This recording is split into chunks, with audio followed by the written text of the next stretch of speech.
Miss Jan told me I could move the intermediate. Hold on, let me get the scream together. What's going on, y'all, for the Sunday? I said, baby, I wasn't doing nothing today. I was bored. I said, I might as well call them hoes and see what all the hell they got going on. Plus, considering the fact that I missed a whole week of work last week dealing with my aunt, I said, baby, my revenue down, honey. I need to keep my ass to work. I need to keep my ass to work and do some overtime. Somebody said, slow the chat now. Baby, I got to slow it down. It's only 468 of y'all in the thing so far, but let me go ahead and slow it down. What Latavia said, what this Destiny Child said, slow down. You're moving way too fast. You're only 16. So listen, y'all. I woke up this morning. I was feeling real good. I went to exercise. I went to Chastain Park. I walked around, did my little walk, did almost 3 miles. Took me 48 minutes. I'm super sore. So I went back in the backyard. I turned the hot tub on. The hot tub is going to be nice and hot by the time I finish with this show. Time to get in. And then the beautiful thing about that is my edible would have been on kicked in because I just did a big old piece of Mika's Treats edible. Look at this big old Rice Krispie treat. And look at this corner. I only don't ate a little corner. Oh, the little thing messing up. Anyway, y'all got this big old, look at that little corner. I only ate a little corner. This is the second or third time I don't ate off of it or whatever. So I'm going to be good and high momentarily.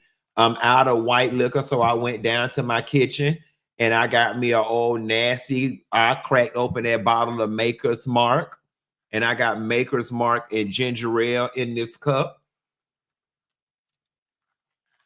Somebody said, don't drown in the hot tub after you're doing them edibles. Honey, you only drown when you do the hard stuff. Nevertheless, honey, we gonna have some fun because I'm finna be high.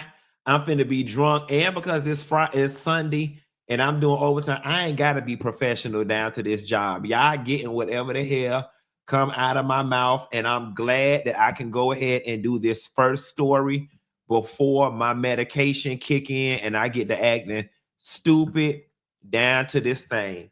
I say this with all sincerity and I'm not trying to be comical at all when I say what I'm about to say, but Rasheeda Frost has had to have had one of the worst weeks anybody could have. Rasheeda has had to have had one of the worst weeks that anybody could have. First and foremost, the whole social media went ablaze with the whole, do you want to go to a Rasheeda concert? And everybody, I have not seen a single video on social media that was positive where somebody was like, oh, hell yeah. Like everybody was like, no, we don't want to go. Why are you asking me something like that? Yada, yada, yada, yada, yada. Now, for those of you guys who do not know what's currently going on, there's a lot going on in the streets right now. There was a death of a young Atlanta rapper who goes by the name of T Hood. Well, allegedly and apparently, T Hood was the boyfriend of Kirk's daughter, Kelsey. All right. And this is all internet gossip. It hasn't come from an official source yet, nor have any official reports come out. But the story goes, Kelsey, who is Kirk's daughter, got into it with her boyfriend. And it's rumored that she called her family, called her brothers to come over and help. And it is being alleged that Rasheeda's son, Kai, shot and killed Kelsey's boyfriend. And so,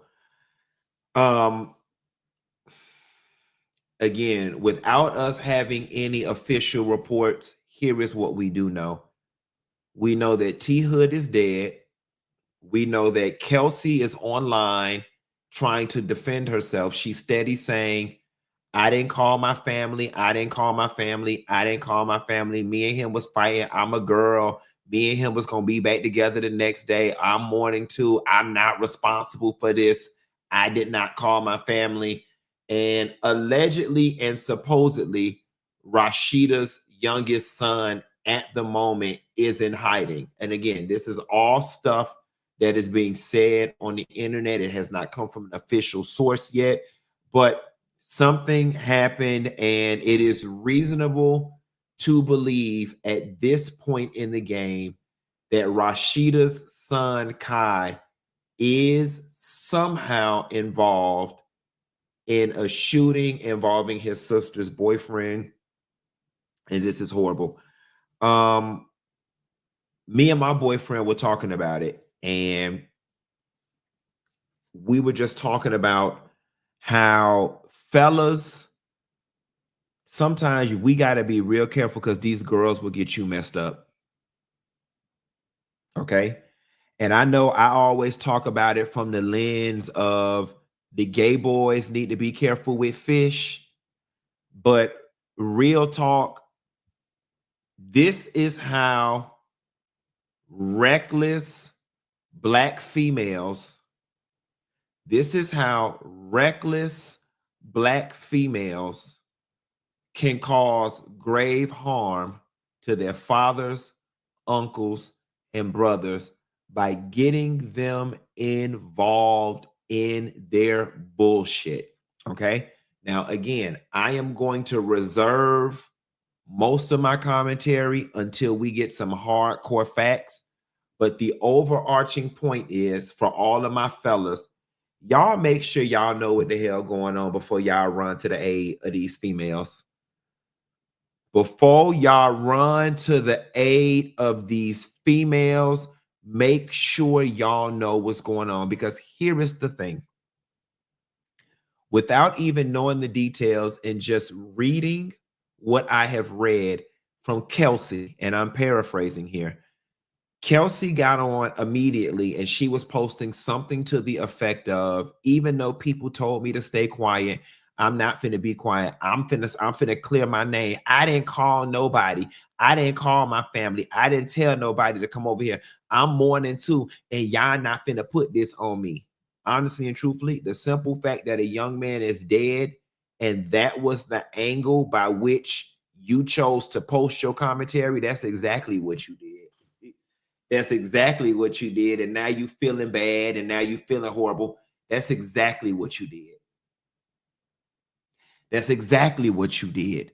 And we've all seen this story before. The girl that gets into it with her boyfriend, and she goes and calls her brothers and her uncles and her daddy and all of them, and they come over there and get to fighting. That's exactly what was going on. Here's the other thing. Again, I'm going to reserve my hardcore commentary because we don't have all the facts. But I'm just wondering why somebody like Rasheeda's son Kai even has a gun. Now, I was trying to be fair, rational, and logical with this, and I do know Rasheeda carries a gun, and those girls like that carry a gun, and rightfully so. They are public figures that are easily recognizable. They have things of value on them. Rasheeda runs a store.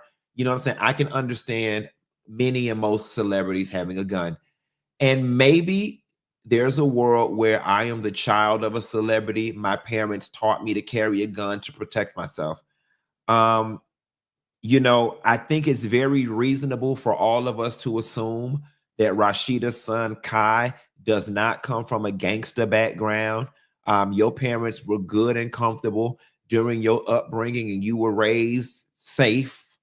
I'm disappointed because the young man that we see on Love and Hip Hop, you know, he did not give gangster or any of that. So how he, of all of Kirk's children, is the one who ends up with the gun allegedly shooting somebody, it's just sad.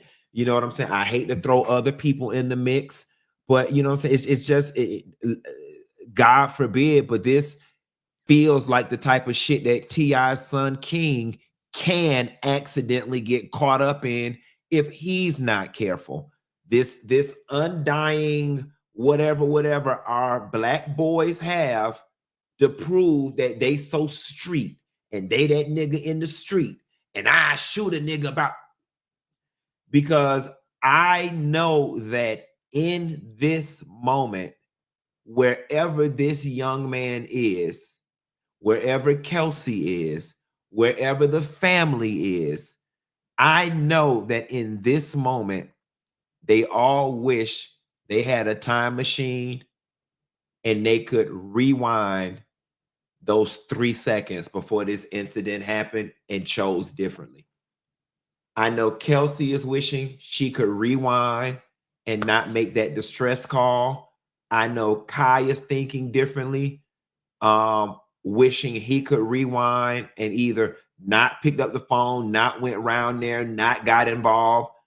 I know Rasheeda is somewhere wishing she could rewind and would have just chose to take off for work that day and cook grits for the whole family and all the kids were there.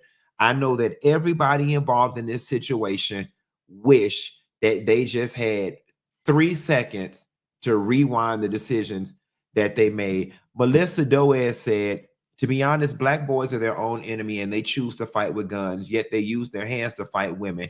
If they choose different ways to express their anger, they wouldn't choose guns. You know, I think that where we are with our youth and with young black men is, I never would have ever thought that I would have been one of the people to grow up and blame the music. It's the music. It's the music. It's the music. But I'm be honest with you, now that I'm older, now that I'm old enough to kind of sit up on my perch and kind of look down and see what the younger people are doing and what influences them, the music and the entertainment and the social media is a large part of what influences these young people to react to conflict the way they do. This is the stuff that they see and hear in the music, in the movies, and the social media.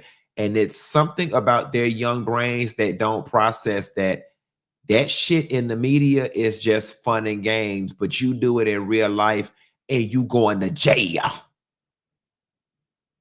And you going to jail. They say that their young man was shot 5 times in the bike and in the stomach. Shot in the bike and in the stomach. Again, we don't know all the details. And at this point, the only saving grace, if there is to be a saving grace for whoever the shooter was that some type of video pops up that shows the shooter was getting their ass whooped and they shot out of self-defense. I'm gonna be very honest with you. I would not wish this position that Rasheeda and Kirk and the Frost family is in. I wouldn't wish this on nobody. My condolences goes out to everybody in all the families involved. The family that lost the young man, and the family that's getting ready to lose a young man as a result of this senseless crime. Kelsey, whatever your dealings was in this, may God offer you some level of peace and comfort, because the Frost family has a long road ahead of them in terms of pain and healing when it comes to this situation. And I would not wish this on anyone. I would not wish this situation. How many moms do we have in the chat right now who've been in this type of situation with their son? Either they were on the receiving end of losing their son, or they are the person whose son pulled the trigger. Please put me in the chat if you can relate to this situation on one level or another. I'd just be curious to know. Shalita Young, this is my first time here chatting. Thanks, Funky, for the show. All right, so we got She Is 7840 said me. Sexant said me. Sharon Clark Cherie said me. There are quite a few people who said me. somebody said I lost my son 5 years ago. My son was a accomplice and is doing 5 years. No sons, but I have older brothers, family member, me. We got quite a few people who this has got to be very scary dealing with. So Peace Banks 5777 said, this is my first live show. My daughter and I share the same birthday. Can you please wish Chica Felicity a happier birthday? Chica Felicity. Chica Felicity. Happy birthday to you and your daughter, or if you is the daughter, happy birthday, Peace Banks and Chica Felicity on this marvelous Sunday afternoon. Peace Banks, you look like you aging well. You look like you ain't stressed out. You look like you don't have that nasty woman's disease, that you exercising and drinking your water. And that's why you able to look good in your picture. We wish you this and many, many, many, many, many more happy birthdays. Mwah. Moving right along to another Kirk and Rasheeda story that I wanted to do last night or Friday before this whole shooting thing happened. And I really don't even know if it's proper to do it now. So I'm not going to go in on it too hard because Rasheeda, it would just be insensitive to do so.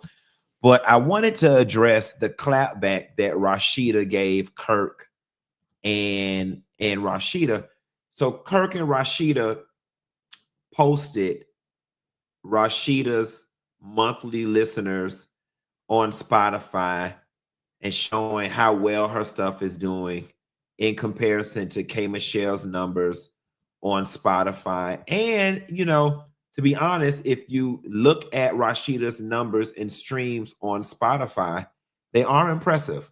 It says K Michelle has 594,000 monthly listeners, while Rasheeda has 4.1 million monthly listeners. Now, you know, there are, I don't know what goes into those numbers, but K Michelle clapped back and she said, you really sat there and let that man embarrass you again, talking about Spotify listeners for TikTok challenge.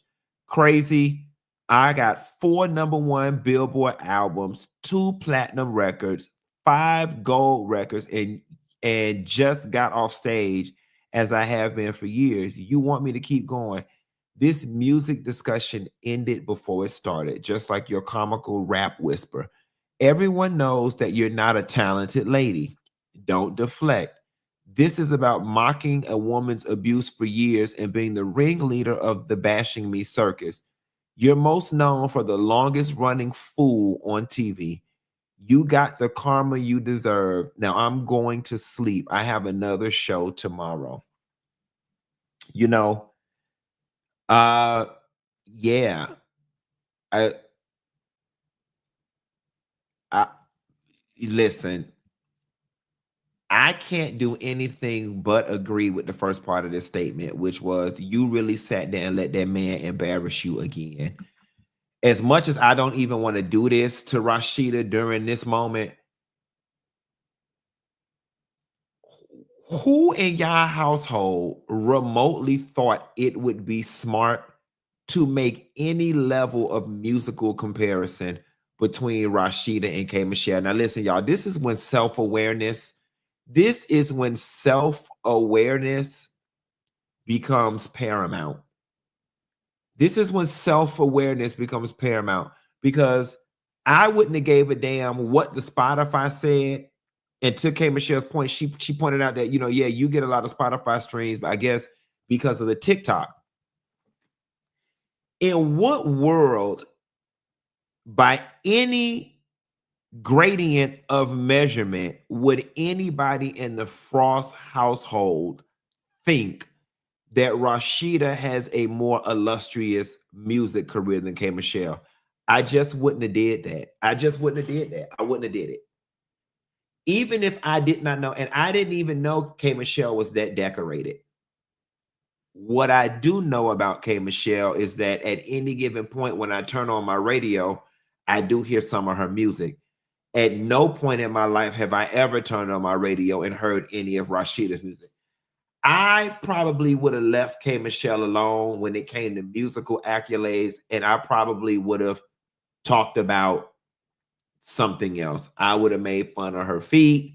I would have made fun of her face. I would have made fun of her plastic surgery. I would have made fun of her failed relationships. But me being a member of the Rasheeda and Kirk household, I would not have never drawn any attention to my music career by trying to call out K. Michelle's. I just don't think that that would have been like you pointed out your Spotify to make it seem like you're winning over. I mean, Jesus Lord.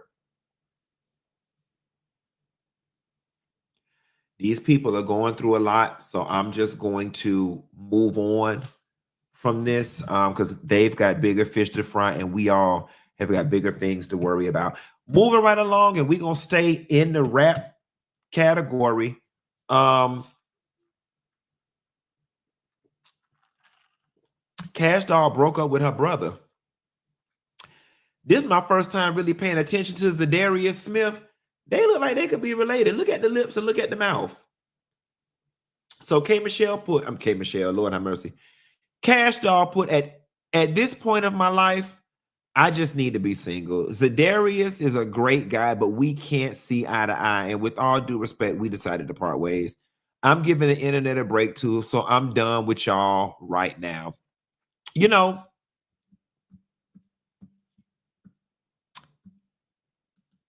why y'all don't be getting along with y'all men's? Why y'all don't be getting along? Oh, somebody say he's controlling. Somebody said we called it. So I didn't really follow this much. I don't even know. Who is Zarius Smith, guys? Let me look him up real quick.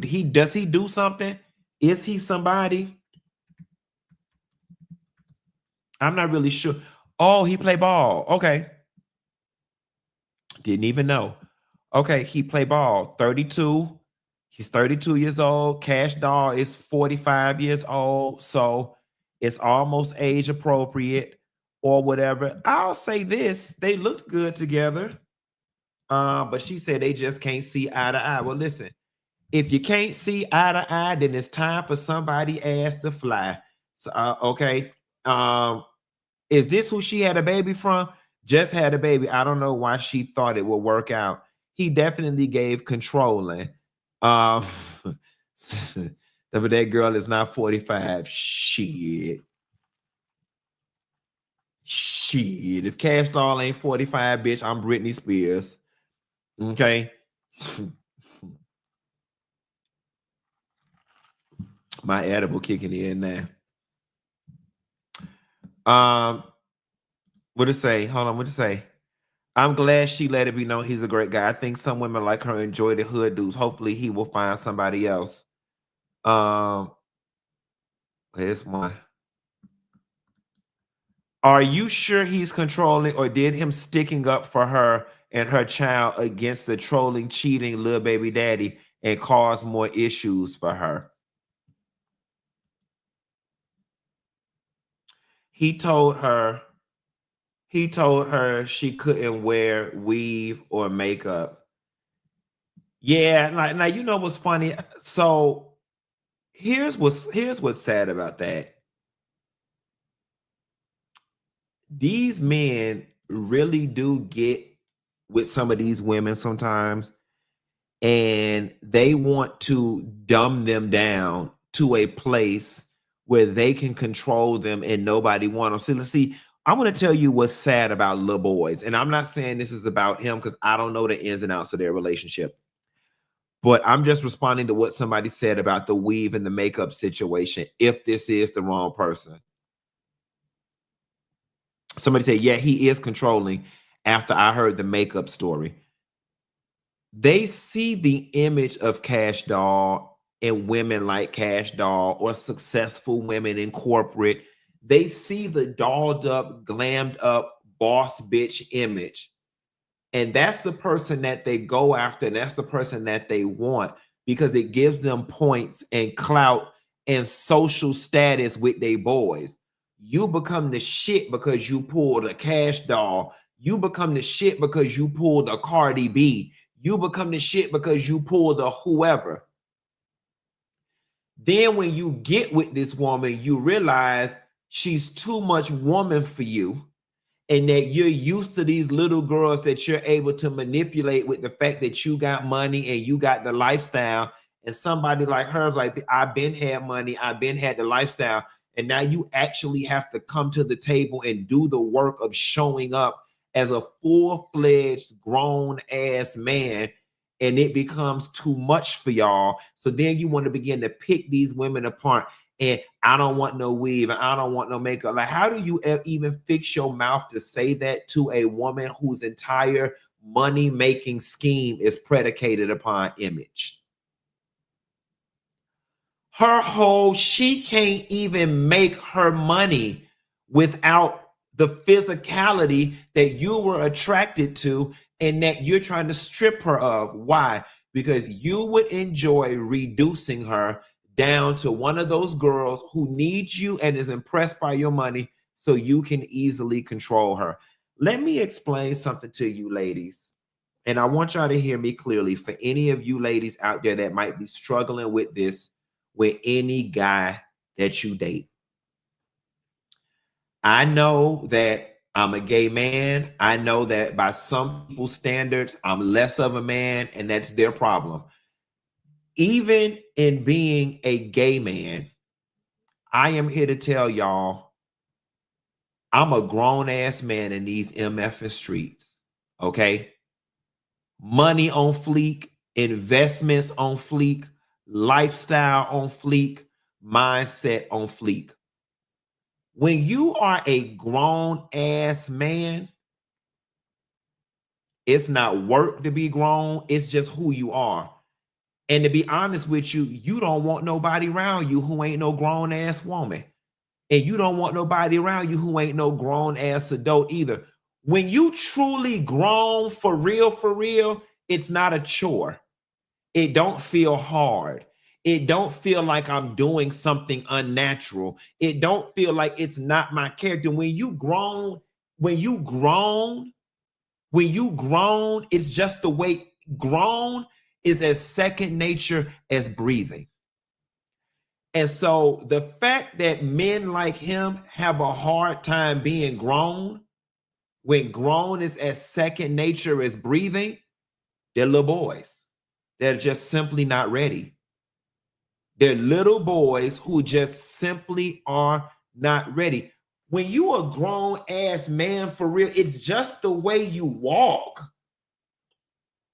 You don't wake up and be like, let me think about being confident today. You don't wake up and say, oh, let me think about how to break my woman down because I'm feeling insecure. It's just the way you move. It just is. And ladies, if you are with a man right now who is struggling to be grown, it's because he's not grown, ladies. That's just what it is. It's not hard to be grown. It's like either you are or you aren't. There's no gray area. There's no potential. There's no up and rising being grown. There is no I'm on my way to being grown. There is no he got potential to be grown. When a nigga is a grown ass man, there's just no debate about it. And you're not having these issues. A grown ass man really don't give two damns what you got on. Whether you got on a weave, a wig, or a baseball cap, he don't care. A grown ass man don't give a damn about your damn makeup, bitch. If you like it, I might prefer you look regular, but I don't give a damn. Go out with your girls. Put your finest outfit on. Now, don't respect me looking slutty, but you got a bust down and you got your makeup on and you got your jewelry on and you got a grown ass man. It's like, all right, just make me some dinner before you leave and get back home safe. He don't care because he know what he got. He know how he moving. And he know if your ass fuck up, he could go get him another grown ass woman. When two grown people together, the grown man don't give a damn about what you do, because if you fuck up, he leaving, and the grown ass woman the same way. I don't give a damn what you do, because if you fuck up, I'm leaving. It's so much security that come along with dealing with grown ass people. Grown ass people ain't got time to be dissecting how somebody hair and makeup and clothes. A grown man don't care. What a grown man care about is that you actually got air in your tires and gas, and that you not going to no crazy ass place with your homegirl, and you not hanging out with your crazy homegirl Nikki because she always get y'all in fights in public. That's what a grown man care about. A grown man care about that your phone charge and you got that extra battery pack in your purse, and that your check engine light ain't on when you get ready to go somewhere. A grown-ass man really don't give a damn what your hair and your makeup look. Quiet as it's kept, most men don't even recognize. Most men, the only thing they can recognize with y'all is if your hair is short or long. I promise you, if you go from a bob to a wrap, most grown-ass men don't even recognize. They don't.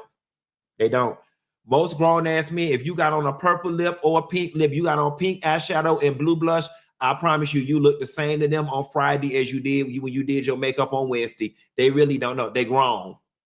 They grown.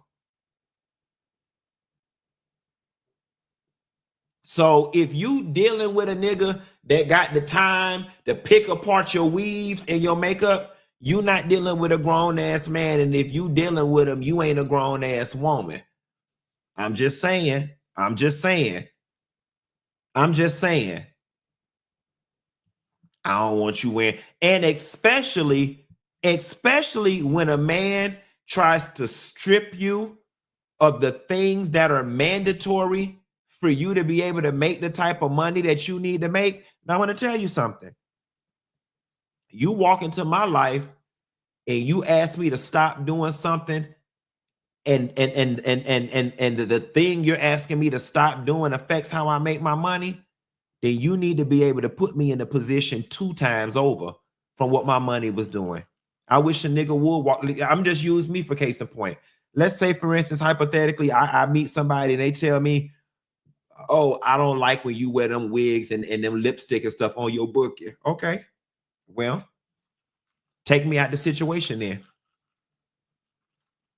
Secure me, fortify me. You don't like me wearing the wigs and the makeup when I go out and do bookings? Take me out the situation. Put me in one where I ain't got to. Put me in the situation where when them people say they want the funky Dineva character, I can look at that contract and ball it up and say not interested. Put me in that situation. Until you put me in that situation, don't speak on shit or how I make my money. Don't speak on shit about my image and my personality until you can.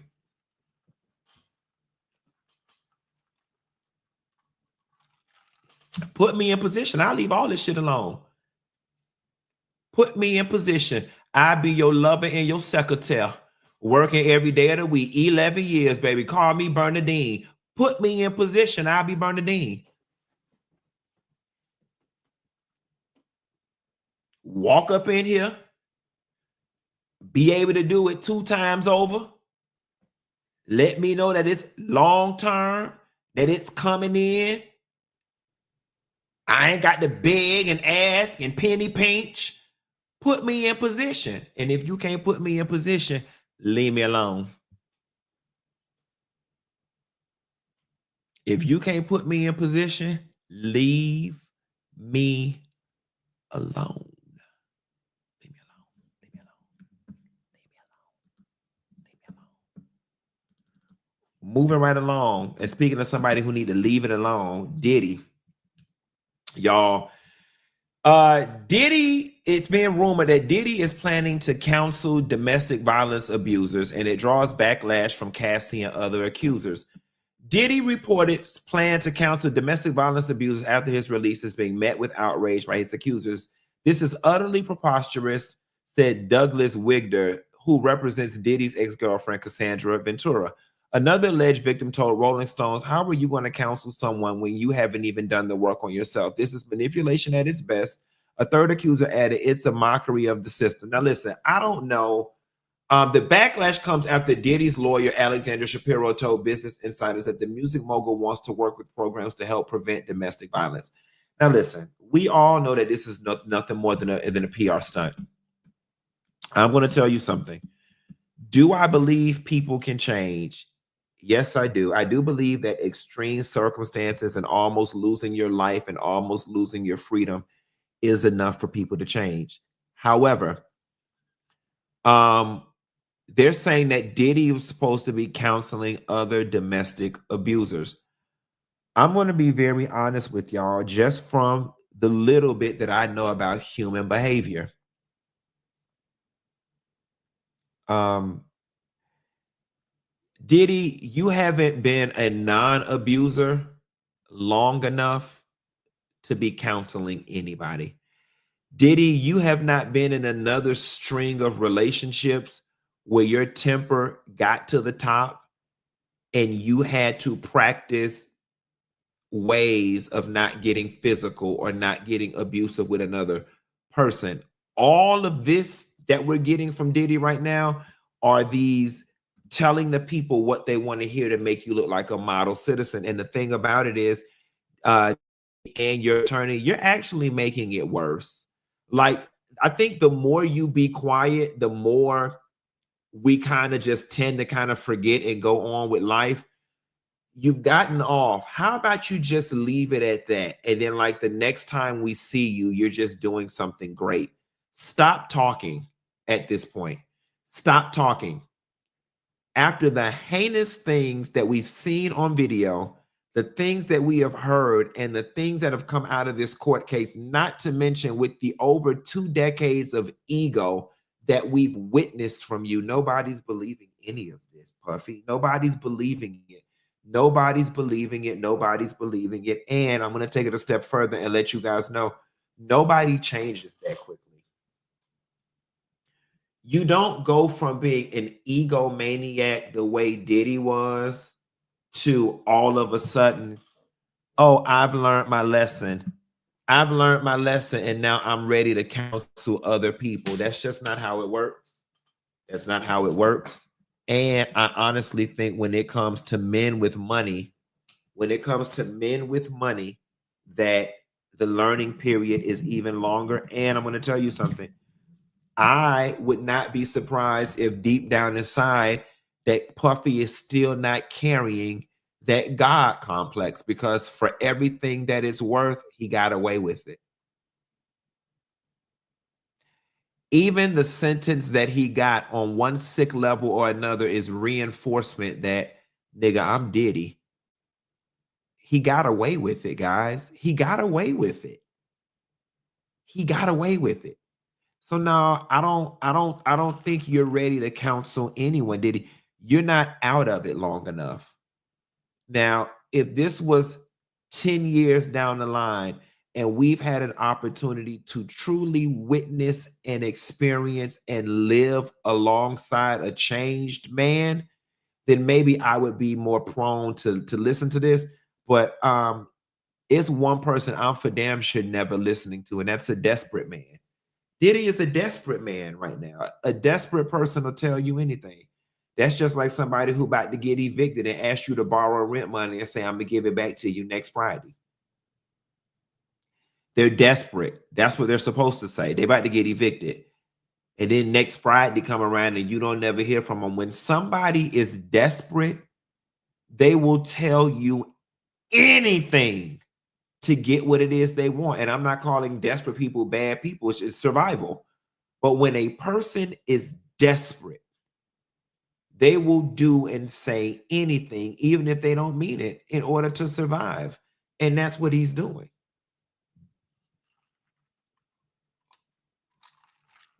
No, you don't need to be counseling abuse victims. You need to be sitting in a class alongside abuse victims, hearing old school talk to y'all about it. That's where you need to be, Diddy. And Lord, I had used the evicted analogy, not knowing that we coming up on an eviction story. Finesse 2 times. Y'all, I don't even know what Finesse 2 times sing. Finesse 2 times mama is speaking financial support after facing eviction. She said, this is the 3rd time my son's actions have left me homeless, and each time it becomes harder and harder to recover. She put up a GoFundMe and she said, I'm reaching out for help as I face eviction. The urgent need to find a new place to live. Until recently, my son was helping me pay my bills. But after a falling out, I've been left to manage everything on my own, she wrote. Alexander explains that before moving to Texas, she lived in Memphis, where she worked, had her own car, and maintained her own place. She says she has no one to assist her in Texas. This is the third time my son's actions have left me homeless. Each time it becomes harder to recover. My landlord has given me a few days to pay, and I expect an eviction filing this week, she added. Well, here's the thing. We don't know the full story. We do know that your son was allegedly paying y'all your bills until y'all had a falling out. From where I sit, bitch, stop falling out with your son if you know that every time things get contentious, he pull back the rent. If you know every time you and that son get into it, he pull back the rent, here is what I would do. I would play nice with my son, and I would straight up limit most communication. If you know that when you and him talk and get around each other, it leads to y'all falling out, baby, I will only call that Negro once every other week. And I would keep it short and keep it brief. We would keep it very surface level. That is if you trying to keep your bills paid. But if not, you can always carry your ass to work. You can always go back to doing what it was. Thank you. Whoever told me my left nostril was wet. You can always go back to doing whatever it is you was doing before he moved you out to Texas. Now, Finesse, too, and I'm going to tell you something. Granted, we don't know the full story, but for him to be like, for him to have the money and be like, I don't care, let her get evicted, I would just be curious to hear his side of the story. Take a listen to some of what she had to say. The way my rent was coming was $1,500 here, $1,500 there, $500 there, and I just had to hold on to it until it got to $35, y'all, and still have to deal with my landlord coming over. My landlord been over here 4 times. I don't stop answering the door now because at this point, I don't. Like I told her, I don't have nowhere else to go.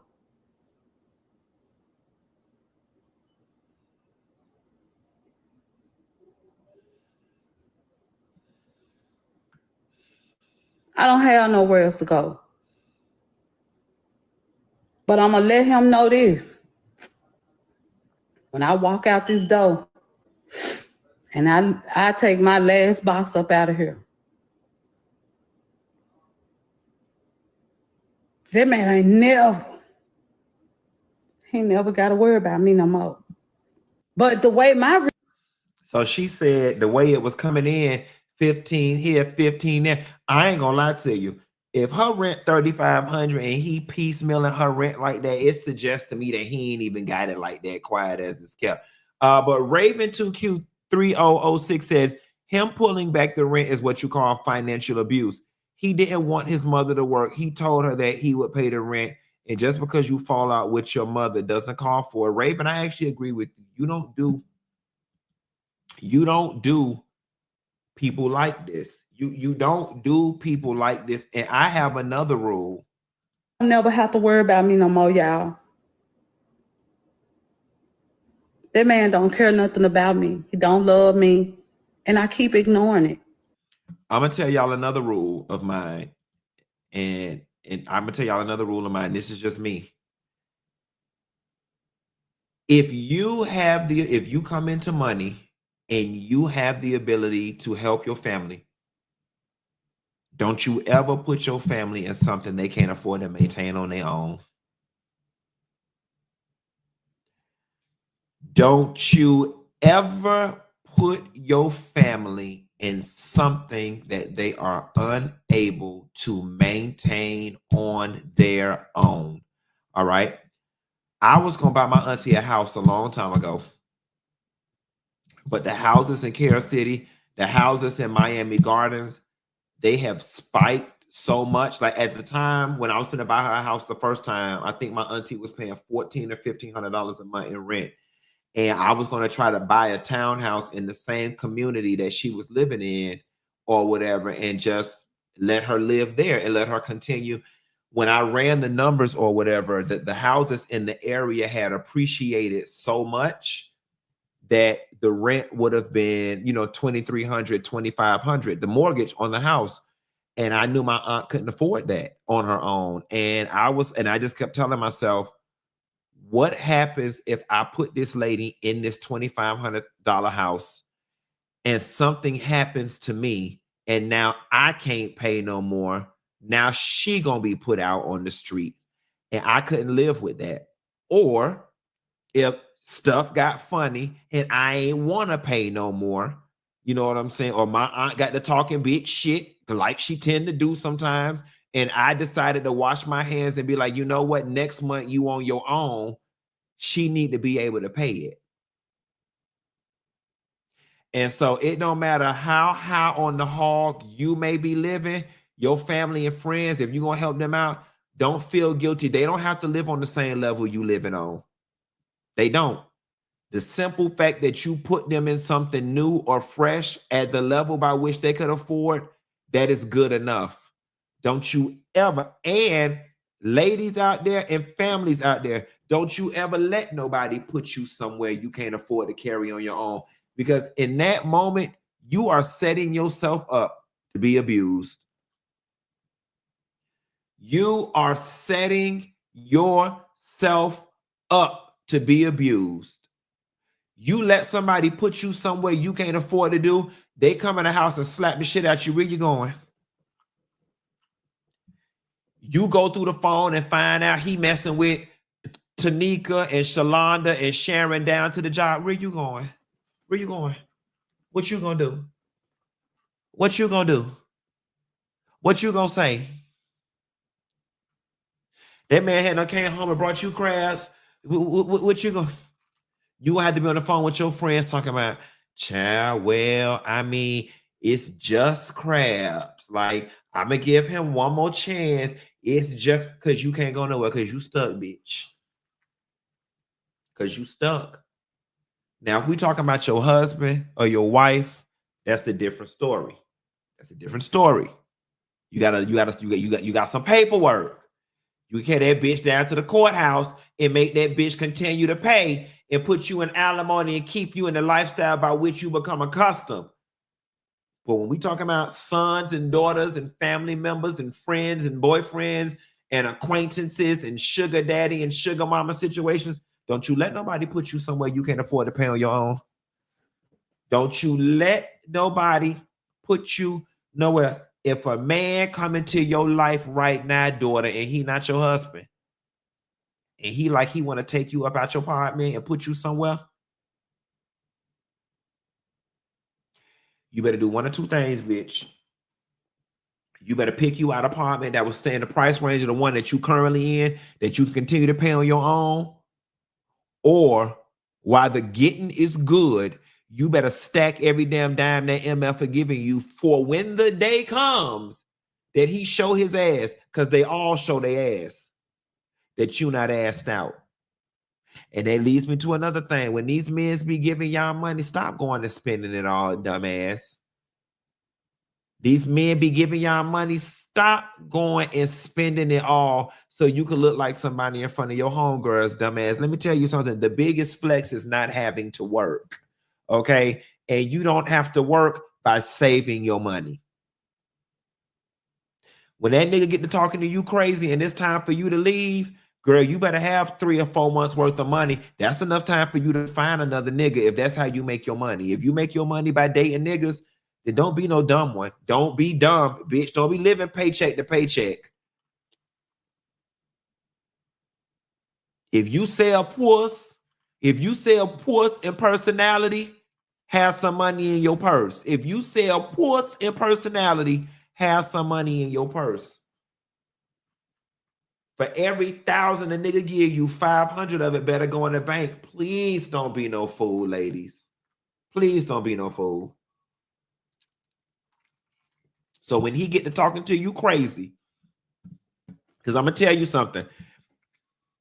Some, not all, but especially dudes that have more of a street roughneck edge, y'all be thinking a lot of times that they be putting y'all in situations because they care about you so much. Lo and behold, they be putting you in situations so they can gain the ultimate control. Y'all be thinking it's cute. Oh, my man told me I ain't gotta work. He told me start working. He asked me, I came home and he asked me how much money a week I make at that job. He told me to quit that job and he could just give me that little bit of money that I'm making. And it could be just a little bit of money to him. Oh, my man told me go pick out an apartment. He told me to go pick out a car. And the moment your ass become 100% reliant on them, that is the day they start showing their ass. That's the day them other bitches start calling your phone. That's the day they don't start coming home. That's the day they start going upside your head. And guess what? They got you right where they want you. That's when they start breaking down your self-esteem. That's when they start beating on you and cussing at you and talking to you any damn type of way. That's the way they start hiding your phone and hiding your keys. You can, baby, I'm telling y'all what I don't coach these girls through. I'm every black gay girl's best. I'm every black girl's best friend. I don't seen it. I don't been there for y'all hoes during this shit. I don't been there for y'all hoes during this shit. Y'all the ones who taught me this because I had to sit on the phone with y'all ass while y'all was going through it. I'm telling you, don't do it. Don't do it, Miss Seeley. Do not do it. Now, if that man your husband, that's a different story. But the moment these niggas know that you depend on them 100% financially is the moment that they start showing their ass. And it's the same thing when you have a baby from them. Having a baby from them and relying on them 100% is the same goddamn thing. One of them, you relying on them for your financial and your physical good, and the other, you relying on them for your emotional good. The moment them men put a baby in you, they feel like they got you and you're stuck. And that's when they start acting up. The quickest way to lose a man is to have a baby from them.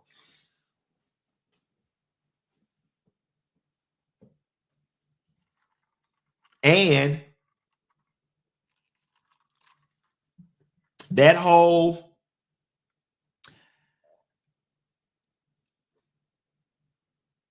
I don't care what nobody say. When you're a man's wife, it does make him feel good and make him feel like the king of the jungle when he's able to beat his chest and say, my wife don't have to work. But I'm going to tell you something. It also makes a man feel good when his wife is a superstar. Where he can step back and be like, ooh, and my wife, she bad. She ain't got to work, but she go out there and she do that damn thing. They like it both. They like it both. You just got to pick and choose which one you want to be. They like it both. They like you to be a nice at-home pillow princess, taking care of the house and the kids, and it make them feel good to be able to put you in that position. But they like when you go out there and eat them up too, bitch. They like it both. So they like it both. It ain't nothing sexier than a woman that go out there and handle business. I'm telling you, they like it both. So you just got to figure out which one you want to be. I ain't never heard no man that got a wife with a booming business or a booming career be like, I don't really mess with that. They like it both. So if I was you, bitch, what you supposed to do? See, let me school these little young dumb hoes today. What you supposed to do when a nigga put you in a situation like that, you supposed to take you 30, 60, 90 days off and rest. You do. You supposed to rest. You supposed to shop a little bit. You supposed to carry your homegirls out to eat. You supposed to help your homegirl Nikki get her kids some school clothes. You supposed to do that. You supposed to do that them first 90 days. Then after that, bitch, you supposed to carry your ass down to DeVry. Or you supposed to carry your ass down to ICDC college. Or you supposed to carry your ass back to school to finish that degree. Or you supposed to carry your ass back to hair school and finish them last 23 hours so you could get your license. Or you supposed to finally start that business that you ultimately wanted to start it, but you needed a little bit of backing. That one, you know, that food truck that you wanted, that man gonna love you even more. That man gonna finance the shit out of that food truck. That's what you supposed to do. But see, y'all be getting on this social media and this internet thing and be getting it all mistaken and just think by virtue of the fact that you got a piece of tilapia between your legs that the sky just supposed to open up and that a man just supposed to give you money because you got the best coochie on the planet. Mind you, we ain't never heard a woman in our life ever say she had bad coochie. So you bragging about the one thing that everybody got, which is good coochie. Is it anybody in the chat that got bad coochie? Watch this. I ain't never met a bitch alive that says she got bad coochie. Is there anybody in the chat that got bad coochie? Y'all love running around. He love me because I got good coochie. Bitch, every bitch alive got good coochie. Anybody in here got bad coochie? Is anybody in the chat got bad coochie? I ain't never met a bitch alive that says she got bad coochie.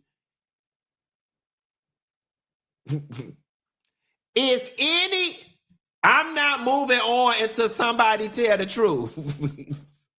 Is anybody on the line got bad coochie? So some of y'all be walking around here bragging about the one thing that every woman got, which is good coochie. Now watch this. All my girls with good coochie in the chat, put me in the chat, raise a hand, put a heart, do something to let the people know you got good coochie. All the good coochie girls say, hey, watch the chat just light up. See what I'm saying? See what I'm saying? See what I'm saying? See what I'm saying? Everybody lighten up. Everybody lighten up. Everybody lighten up. Now, y'all already know, statistically speaking, it's 6,501 people on this chat, and not a single person said they had bad coochie. Somebody lying. Somebody lying. And sis, it might be you. You might be lying to yourself because according to the poll, y'all, I'm just doing the math. It's no way possible 6,524, y'all. We're going to subtract how many of those might be men. Not a single person said they had bad stuff. Somebody lying. Big sis Chris said, what define bad? Somebody said, man retired. Lord have mercy. Let's move on. We're finna move on to a story where somebody effed around and found out. And I am still at a place in my life where I am taking extreme pleasure at Latino people who got screwed over by Trump and is getting deported. The owner of the Houston's Trump Burger is facing a possible deportation after allegedly overstaying his visa and being arrested by U.S. Immigration and Customs Enforcement. 28-year-old Roland Perez Bieni, originally from Lebanon, entered the U.S. in 2019 on a non-immigrant visitor visa, but failed to leave by the required date. In addition, the Department of Homeland Security said they received evidence that the marriage which Bieni had applied for citizenship was a sham designed to game the system. An immigration judge granted him a bond on June 13, and his case was moved forward. ICE released a statement saying, despite false claims to the contrary, Roland does not have any immigration benefits that prevented his arrest and removal from the United States. And this is what happened. Somebody said, my boy Justin Blue said, find out what happens next on this episode of Brown People Thinking They Are White. Brown people thinking that you from damn Lebanon. At this point, I don't feel bad for anybody who did not align themselves with who they should have aligned themselves with during this election. You signed up for somebody who was talking down to and bad about other minority people when you a minority your damn self. And I ain't even gonna lie to you. If you gonna be on Trump's side, we got to start setting some baseline criteria. And I think the number one baseline criteria for you to be a Trump supporter is to make sure that your citizenship in this country is permanent, irrevocable, and will never be under scrutiny or never be up for debate. Like that's got to be the number one, because or make sure your skin, or make sure you from Russia. Like make sure that you have the ability for your eyes to be blue and your hair to be blonde. That's got to be the baseline criteria for you to be a Trump supporter. And then mind you, you can't even damn vote. You on a visitor's visa over here riding out for Trump, and you are in illegal status. And somehow or another, and I don't know why y'all believe this, because there is no history to show this. Somehow or another, you other minorities think that all y'all got to do is kiss up to white folks, not act like black folks, and somehow they're going to like you and look out for you. And you have no shining example in history of this ever happening. I don't know one example of a damn minority that the white people say, oh my God, we love you so much for coming over here and assimilating and acting white and making our enemies your enemies, that we gonna take you in and cover you. Never seen it. Never seen it. You should have made regular cheeseburgers and went on about your business. Instead, you made yourself a target. So Trump your ass on over to where you was at. David Justice, y'all, he say he left Halle Berry because she didn't cook or clean. Take a listen. It really wasn't a lot of negative attention until I decided to leave her in 1996. You know, I remember Halle saying to me, hey, she asked me to marry her after knowing me for 5 months. So I'm looking at my mom, and I'm a Midwest guy. So in my mind, I'm thinking a wife at that time should cook, clean, traditional, and then I'm thinking, okay, if we have kids, is this the woman I want to have kids with and build a family with? And at that time, as a young guy, she don't cook, don't clean, don't really seem like motherly.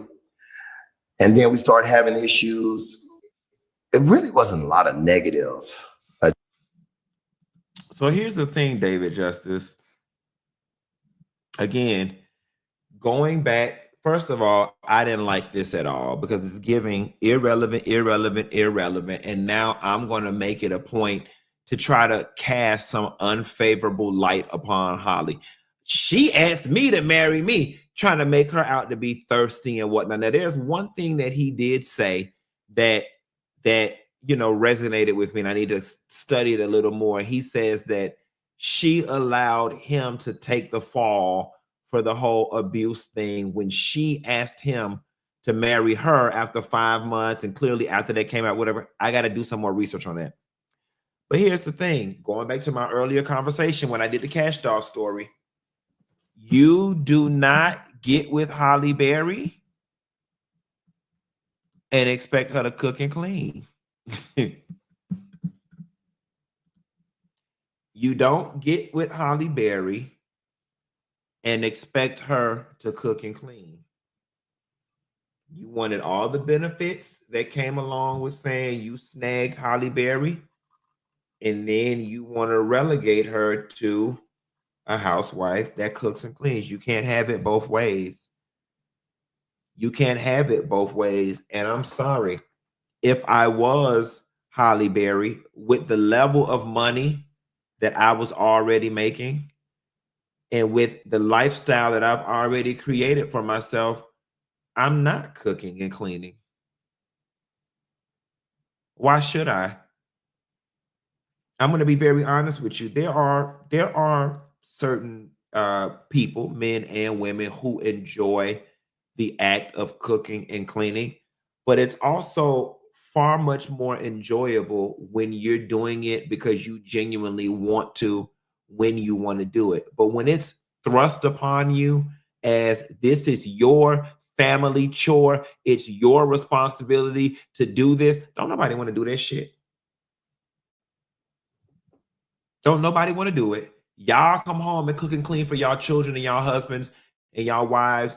All of us do, because we have to.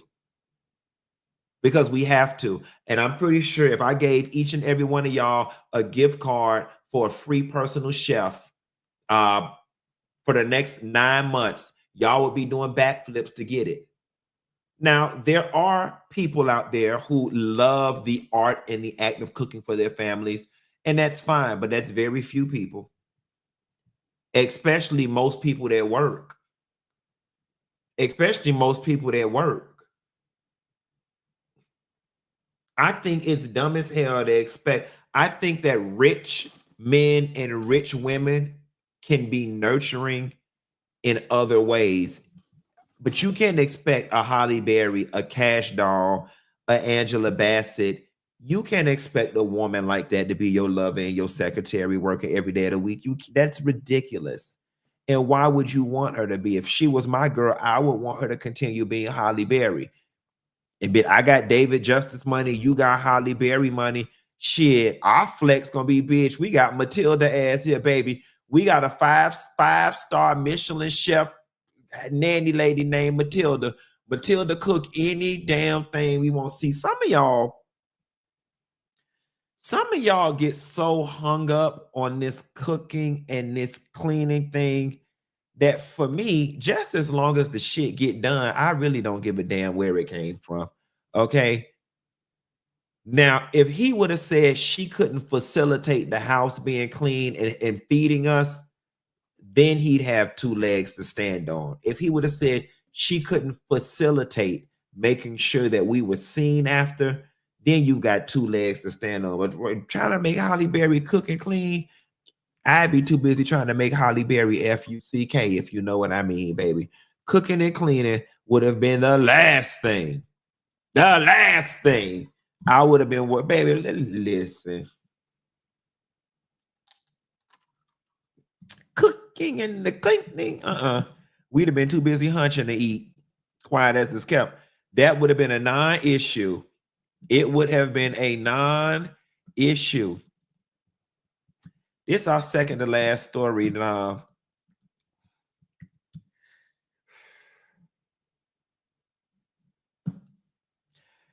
Billy Porter popped out with a new man. This is Nubu. And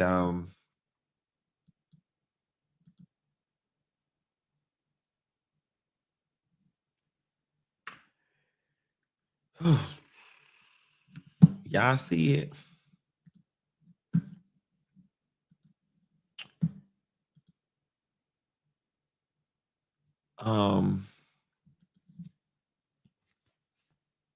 This Billy Porter new man. This is the scene Billy Porter be in.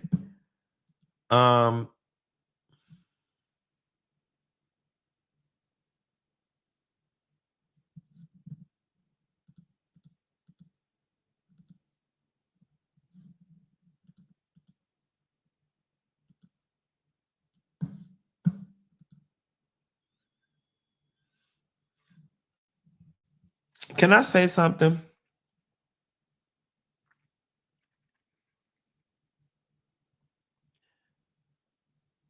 I'm not even gonna go the direction that y'all probably think I'm gonna go. I'm gonna go this direction.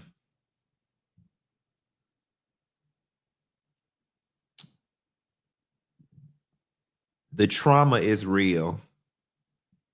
And Black people, we do such a number on one another that we force our own to seek safety, warmth, and shelter elsewhere sometimes. We do each other so bad that oftentimes people have to find comfort and refuge within the confines of other communities. And that's what I sometimes pick up on Billy Porter and a lot of others. Now, there is a group of people who just think white is better and white is right, right? There's that group. But then there's another group where the blacks, y'all didn't want me. The blacks, y'all don't accept me. The blacks, y'all treated me so bad. The blacks, that they go find refuge in other communities. Like we look at Billy Porter's personality, and we ain't finna sit up here and act like black people dying to fuck with Billy Porter. We not. We not. We not. Who family reunion Billy Porter come around like this, looking like this? Who Auntie Gladys house Billy going around?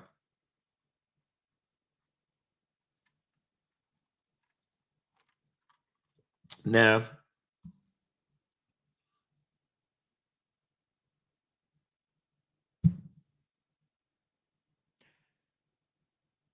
Billy couldn't even show up his full self in black spaces, because only white people and other gonna go up for this. Be like, yes, girl, yes. Yes, girl, yes. The blacks, we gonna eat his ass up. The black people, we gonna eat his ass up. So no, Billy be right there with them people that's gonna yes him, where he feels fortified and where he feels loved, and that's just what it is. Anyway, y'all, I'm finna get up off the line. I'm gonna end it on that. Well, we do got this one last story. Let me just give it to y'all. Let me stop being lazy. We got this one last story. And see how I always said the dogs know when the show is up. They just came in here. A DoorDasher says a customer chased her down and busted out her windows after she was unable to deliver her food. Reportedly caused $6,000 worth of damage. The girl says T-Mobile shut my phone off. I was not trying to steal her food. Take a listen.